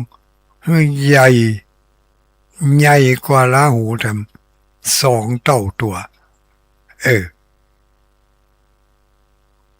นอนขวางทางให้ขวางทางของลาหูจะเดินไปอสุรินทราหูเดินไปหันใส่โหอันนี้พระสัมมาสัมพุทธเจ้านี่เขาก็เข้าใจว่าเปิ้นตัวน้อยโอ้ตัวเปิ้นก็ใหญ่เลยเขาก็นี่ที่จริงก็หันกัน2 องค์ท่านนะหันกันก็ลาหูกับพระสัมมาสัมพุทธเจ้าคนอื่นบ่หันนะที่ว่าตัวใหญ่นั่นนะพระพุทธเจ้าเนรมิตตัวให้ใหญ่โอ้ลาหูก็เลยกลายเป็นตัวน้อยไปฮะกลายเป็นตัวน้อยตัวเต่ากบเต่าเขียดหู พอพระสัมมาสัมพุทธเจ้านอนขวางทางทึ่งนึ่งเต่ากับดอยนี่ตัวเองตัวเต่ากบกับเต่าเขียดในเฮาว่าเฮาตัวใหญ่จะไปปะพระพุทธเจ้าบ่ได้ที่ไหนได้พระพุทธเจ้าใหญ่แล้วเฮาก็นี่โอ้ก็นั่นก็เลยยอมกะยอมเข้าไปฟังธรรมของพระสัมมาสัมพุทธเจ้าแล้วก็ในที่สุดก็ได้ดวงตาหันธรรมเหมือนกันแต่บ่ได้บรรลุ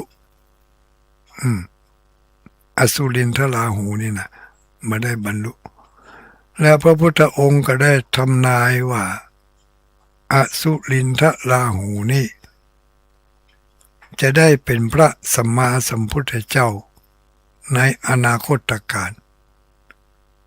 หลังจากพระศรีอริยเมตไตรเจ้า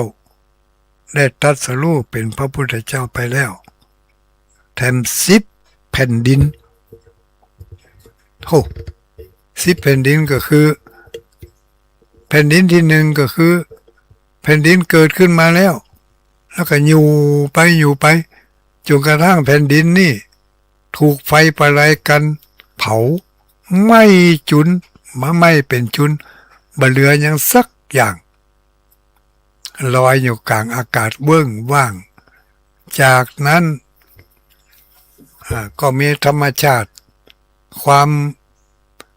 วามเวียงวนของบรรยากาศหมุนเบิ้นก่อยต้อมเอาสสารอะไรอย่างต่างๆแต่เล็กแต่น้อยมาต้อมกันเข้าจนกลายเป็นโลกจนกลายเป็นโลกเป็นแผ่นดินขึ้นมาก้อนหนึ่งอย่างครับที่เอาถึงมือถึงวันเนี่ยเพราะว่าการหมุนลูกการหมุนของจักรวาลน่ะการหมุนรอบตัวของจักรวาลทางคณะหลายใครรู้ว่าโลกของมันเกิดมาได้อย่างไรก็เกิดจากการหมุน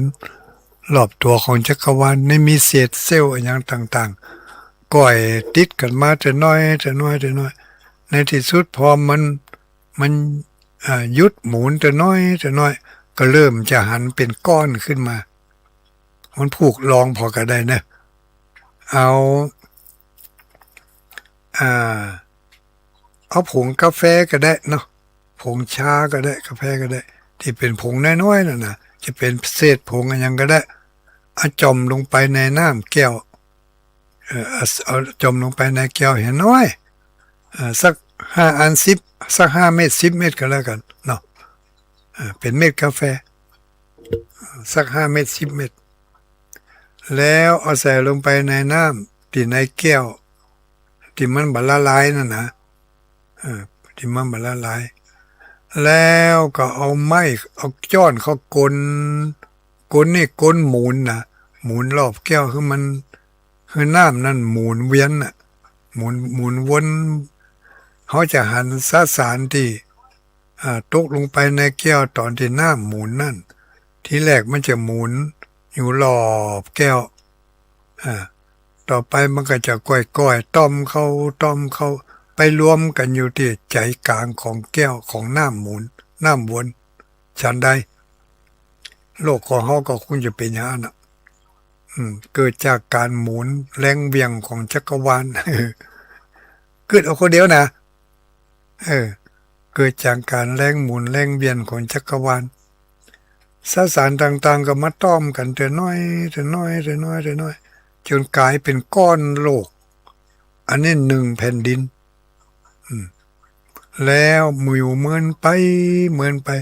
แผ่นดินนี่ก็จะถูกไฟประไลกันเผาละลายหมดบ่เหลืออย่างสักอย่างที่เรียกว่าโลกแตกนั่นน่ะโลกจะแตกนั่นน่ะมาเดี๋ยวนี้ก็เริ่มแตกเริ่มมั่งไปแต่น้อยแล้วเนาะเดี๋ยวก็แผ่นดินไหววะกำเดียวก็เกิดเป็นหลุมยักษ์หลุมโมงเดี๋ยวก็เกิดเป็นภูเขาไฟระเบิดที่หั่นที่นี่เดี๋ยวก็น้ำลุดลงไปในแผ่นดินหายไปในเฮียกระบอกเนี่ยมันทำท่าโลกมันจะเริ่มจะแตกแล้วลูกสัญลักษณ์มาเป็นอย่าง โลกเกิดขึ้นหนึ่งเตื้อห้อมยุบไปพอบไฟประไลกันไปหนึ่งครั้งจะใช้เวลากี่แสนปีไปหู้ต่อหนึ่งครั้งนั่นน่ะ10 แผ่นดินไปทางหน้าปุ่นแผ่นดินนี่ยังบ่ต้าเด้อนะ10 แผ่นดินไปทางหน้าแห่งกำพญาอสุรินทราหูนี่จะได้เป็นพระสัมมาสัมพุทธเจ้านี่พระพุทธเจ้าของเขาได้ทำนายได้ทรงพยากรณ์เอาไว้ก็แสดงว่าจะต้องใช้เวลาแต่เมินนานอยู่กว่าจะได้ไปปุ๊บไปปะสมัยพระสัมมาสัมพุทธเจ้าของอสุรินทราหูเนาะอสุรินทราหูก่อนที่จะอสุรินทราหูจะได้เป็นพระสัมมาสัมพุทธเจ้านี่เพิ่งก็ได้สร้างบารมีมาเหมือนกันลูกในหลายภพหลายชาติหลายกับหลายกันก่อนปุ้นพวกก็ได้สร้างบารมีมา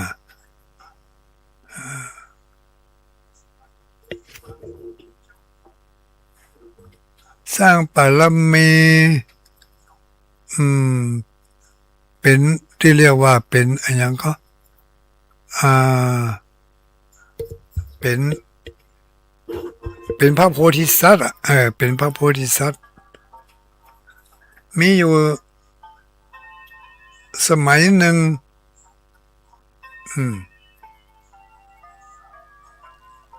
เป็นได้สร้างพระไม่แน่ใจอาจจะเป็นอสุรินทราหูหรือเปล่า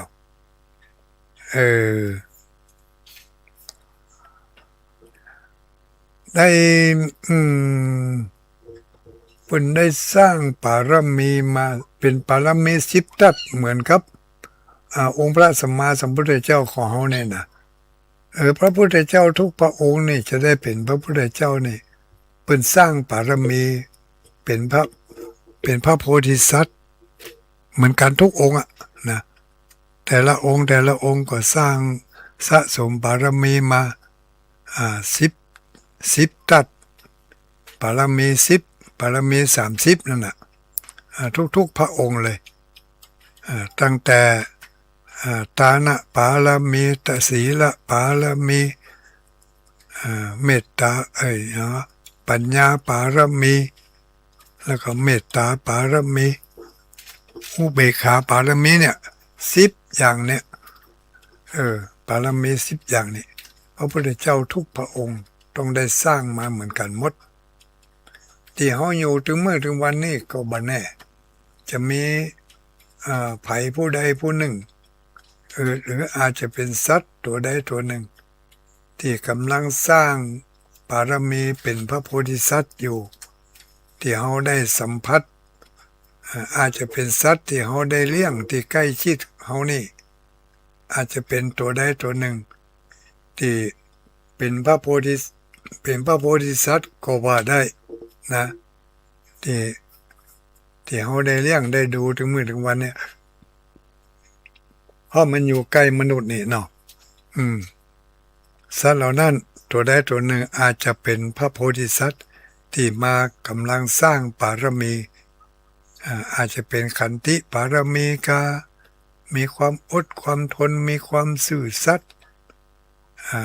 มีความเคารพยำเกรงต่อเจ้าของบ่ทำร้ายเจ้าของหรือว่ามีความซื่อสัตย์อดทนต่อเจ้าของต่อเจ้านาย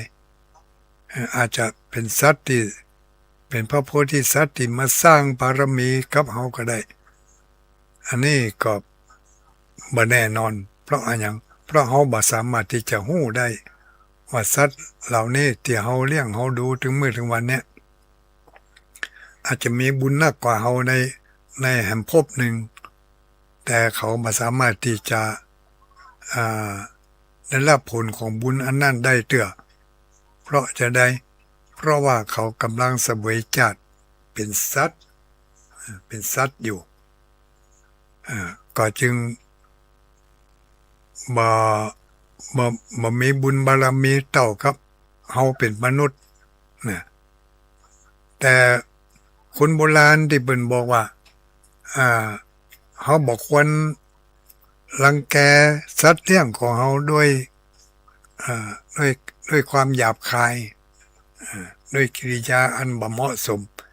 เช่นว่าเป็นแมวเป็นหมาที่เฮาเลี้ยงอยู่น่ะเนาะเพิ่นว่าบดีเอาตีนเตะตีนถีบมันเพราะมันอาจจะเป็นเทวดาที่ตกจากสวรรค์ได้รับผลของกรรมกลายมาเกิดเป็นหมาเป็นแมว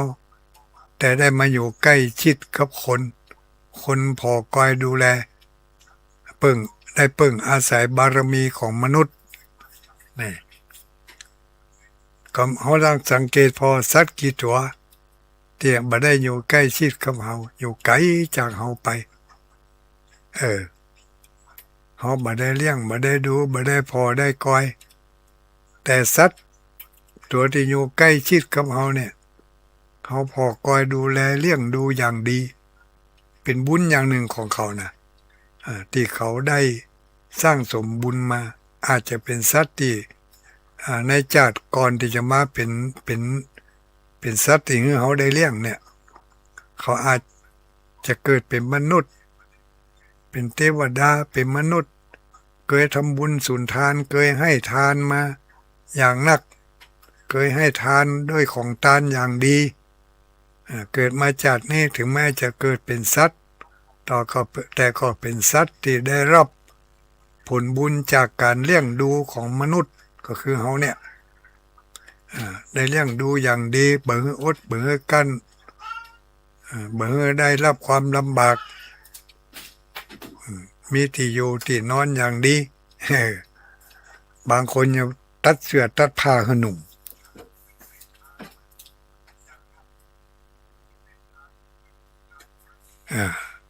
แต่ก็ไปฝืนธรรมชาติของมันบางคนเอาแมวมาเลี้ยงตัดเล็บแมวอย่างเงี้ยบาปกรรมเนอะไปตัดเล็บแมวก็ต่อก็ว่าไปตัดอาวุธป้องกันตัวของมันให้กะไปตัดอาวุธในการทำมาหากินสมมติว่ามันปะใส่หมาไล่มันเนี่ยมันจะหล่นขึ้นต้นไม้มันเป็นหล่นได้วะมีเล็บเกาะต้นไม้สักกำก็เลยตายเนี่ยใครได้หนูใครได้จักจิ้มแต่เนอเอามากินไปติก็มได้สักกำบ่มีเล็บไปวักนะเจ้าของมันตัดเล็บเนี่ยก็บดีเนี่ยนะเป็นธรรมชาติของมันถ้าเขากลัวมันวักเขาก็จะไปเล่นกับมันกะเขาลบที่เขาเพ่กะอันนี้ไปบังคับเปิ่นนี่ไปว่าสักเตือ ย่ำพอละอ่อนสมัยนี้เขายังบักใครตัดเล็บละไว้เอาการ์ตูนเอาอย่างก็ใส่เป็นเครื่องประดับของเขาลูกเอาไปเอามาเดี๋ยวกันพระมหาโมคคัลลานะบัจบเถอะนะมีหลายขั้นหลายตอนหลายบทบาทง่ายๆว่าพระมหาโมคคัลลานะนี่เปิ่นมีอิทธิฤทธิ์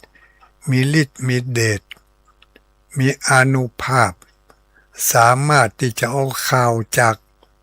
เมืองมอนะฮกมาบอกให้หมู่มนุษย์ได้ฟังวันดีคืนดีเปิ่นขึ้นไปบนสวงสวรรค์ไปพอไปกอยเมืองสวรรค์ไปด้วยกายทิพย์ของเปิ่นนะ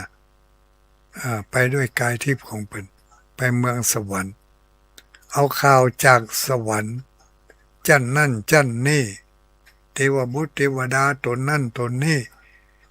มีสภาพความเป็นอยู่อย่างอันอย่างนี้เอามาให้หมู่มนุษย์ได้ฟัง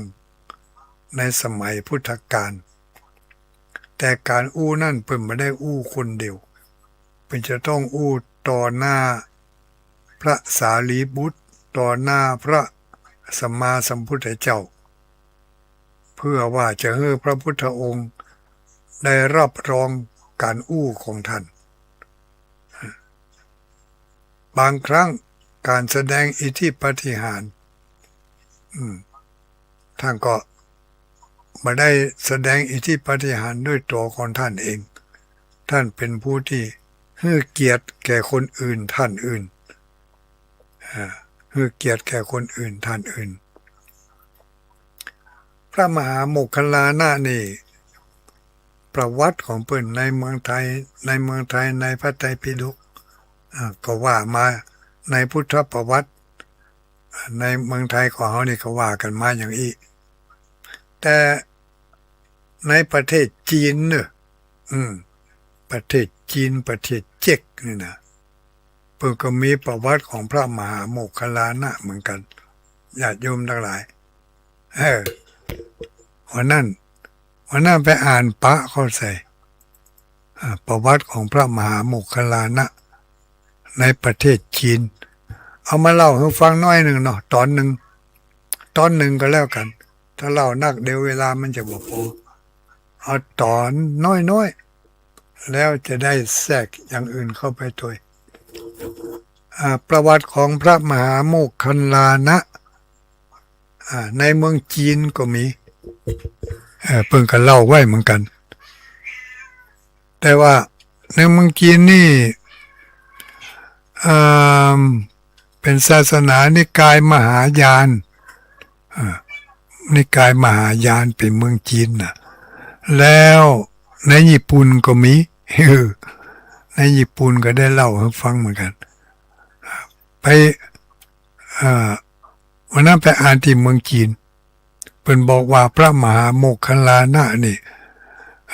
เจ้าจีนเขาเรียกว่ามู่เหรียญพระมหาโมคคัลลานะพระมหาโมคคัลลานมู่เหรียญเมื่อพระมหาโมคคัลลานอยู่บวชในพระพุทธศาสนาได้ระยะหนึ่งพ่อแม่ของเพิ่นก็ได้ตายพ่อแม่ของพระมหาโมคคัลลานะเนี่ยนะนางโมคคัลลีบุตรเนี่ยนางโมคคัลลีเนี่ยได้ตายลงไปแล้วเมื่อนางโมคคัลลีได้ถึงแก่ความตายลงไปแล้วพระมหาโมคคัลลานะก็ไปจัดการสรีระร่างกายของแม่ของเพิ่นให้เป็นที่เรียบร้อยโดยอาศัยญาติพี่น้องลูกหลานช่วยกันจัดการเมื่อคืนมาท่านพระมหาโมคคัลลานก็มานั่ง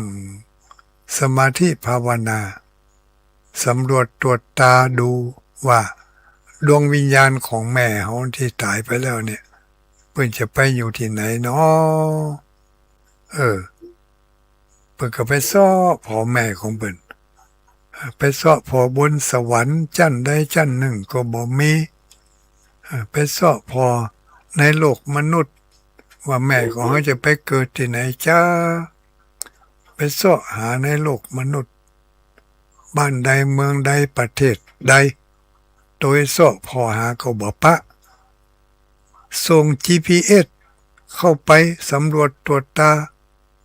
ตามผืนแผนที่โลกก็บ่มีแล้วแม่ของเราไปอยู่ที่ไหนกันแล้วก็เลยใจ GPS พิเศษของเมืองจีน ผลิตจากเมืองจีนเลยติดตามลงไปก็โอ้ตายแล้วแม่เขา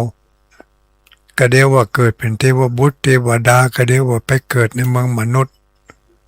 มีลูกเป็นตุตึงคนเป็นพระอรหันต์ทำซ้ำแต่ดวงจิตดวงวิญญาณของแม่เรา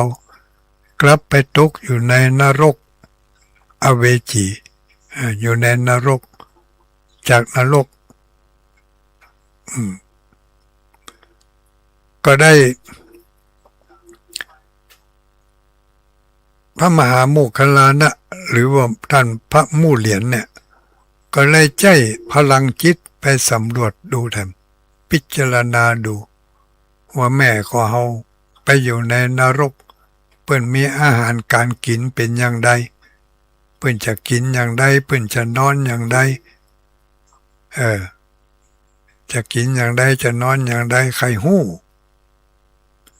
ก็เลยไปหันด้วยตาทิพย์ของเปิ้นหันด้วยตาทิพย์ของเปิ้นว่าเอาแม่ของเปิ้นนี่เป็นผู้ที่ตก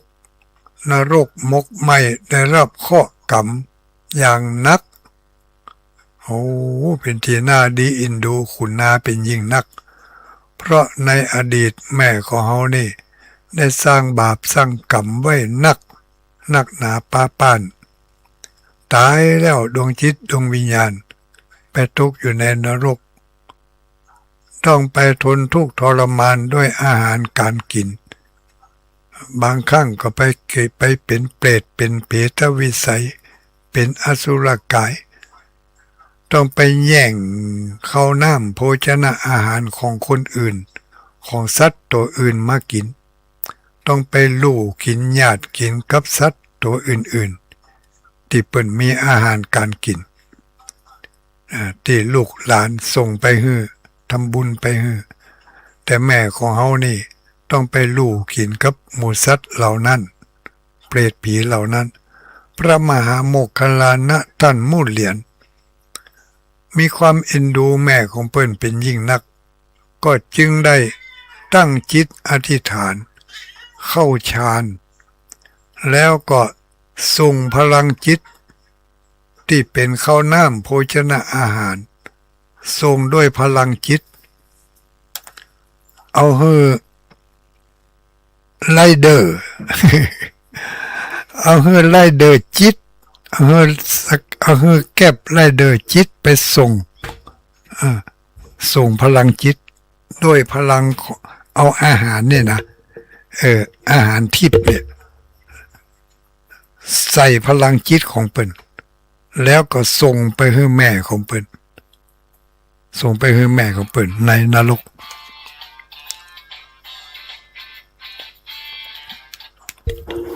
ฮัลโหล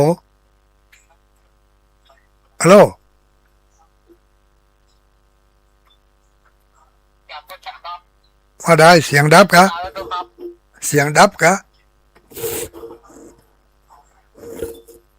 หมดเวลาเนาะ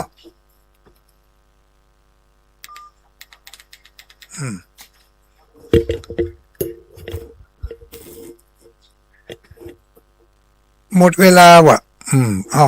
มันจะเพลินไปอย่างอีกอะนั่นแหละสถานีเป็นตัดไปบุญแล้ว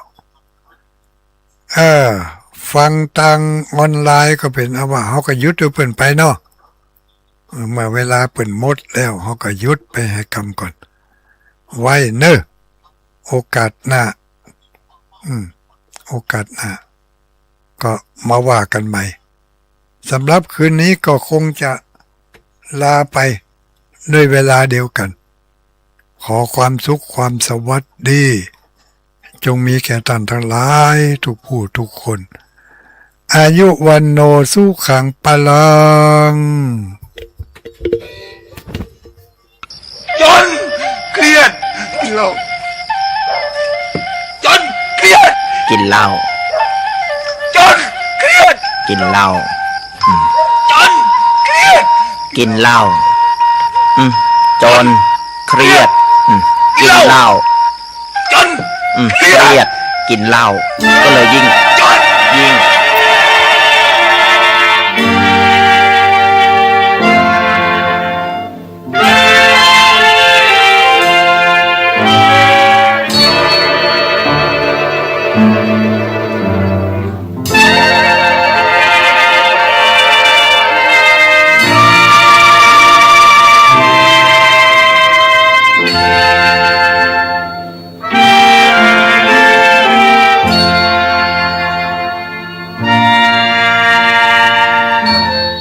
ดึกแล้วคุณค่าหมดเวลาขอลาก่อนจำใจจำจนให้เราร้อนเป็นหนักหนา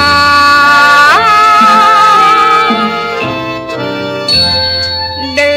กแล้วนอนเสียอ่อนเพลียแสนเมื่อยล้า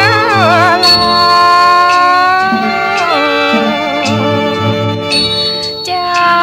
ำใจจำลาอีกไม่ช้าต้องจากไป